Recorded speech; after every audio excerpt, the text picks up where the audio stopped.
Well, for more on why therapy is so widespread in Argentina, I spoke with psychoanalyst Albert Brok. And I began by asking him, what is it about Argentines' culture or way of life that makes them so open to therapy? It's a very profound question, and I'll give you a short, profound answer, hopefully. The whole attitude towards time is a little different in Argentina than it is in the United States, and that's one aspect. Psychotherapy takes time, and it takes a positive attitude towards time as your friend rather than as your enemy. In the United States, we tend to be very pragmatic, in a hurry, and so forth. In Argentina, even though it's changing, there's still a time orientation that is respected and enjoyed. That's one aspect, and the other, to make it quite brief and short, is the influence of Europe. Argentina traditionally looked towards France and England and to Europe rather than to the United States in terms of psychotherapy and psychoanalytic theory and clinical approaches. That too is changing now, but there's still a tradition of an interest in the European approaches, which tend classically to be a little less pragmatic. American therapy tends to have a pragmatic aspect to it. We are a pragmatic culture.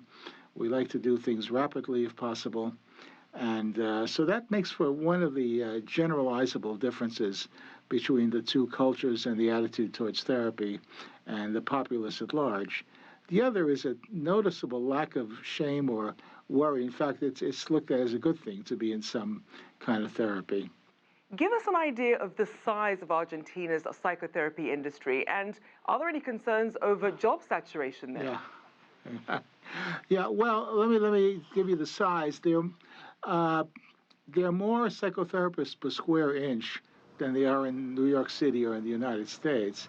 1 in every 6 people in Argentina has had some form of therapy.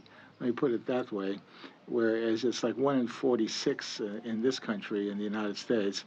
As you mentioned, the large number of psychotherapists in Argentina. So is there any concern then about job saturations, about just having too many therapists there? You know, not really, although you would think it, but saturation only occurs if there are not enough people to absorb the service population, and there are enough people to absorb that population. As of this moment, slowly but surely that will happen, but right now that isn't a prime concern, kind of situation and cost and fees and stuff like that. But no, that's not it. In fact, the saturation is a positive principle. It's part of a very square in Buenos Aires, a whole neighborhood. There's an ongoing deep interest in psychotherapy, actually.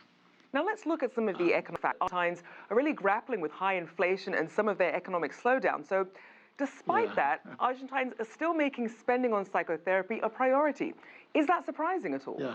I'll tell you one thing that another analyst told me, and I was just down there a couple of months ago, that on one level, it's one of the ways of getting away from the worries of the world and into your own personal worries. And although you think worries economic would be quite considerable, it's also a way of having some space and time for yourself in an economically pinched environment.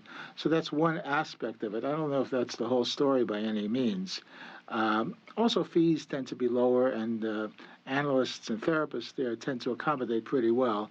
Although now there's also increasing inflation there, so there are going to be a number of issues around the continuity of service and availability in terms of fee structures and so forth. Being that psychotherapy is something that's accessible not just for the wealthy, but also for those who, in some cases, perhaps may be able to get free sessions depending on how it's funded by the state.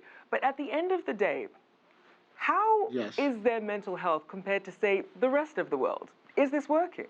It really depends how you measure it.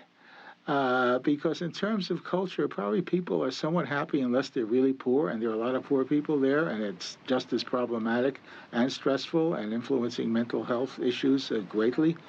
But there is still a way of life that is a little more tranquil and peaceful and family-oriented.